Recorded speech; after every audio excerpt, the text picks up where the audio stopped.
शैतान कहता है अजान की आवाज़ सुनकर नमाज को ना जाने वाला मेरा बाप है। शैतान कहता है फजूल खर्च करने वाला मेरा भाई है।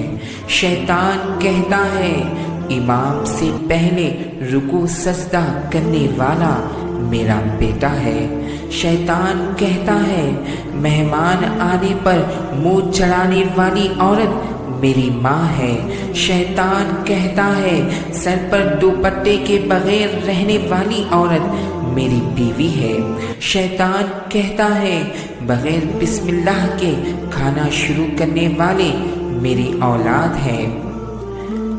शैतान कहता है और जो ये बात किसी को बताए वो मेरा दुश्मन है और जो ना बताए वो मेरा दोस्त है।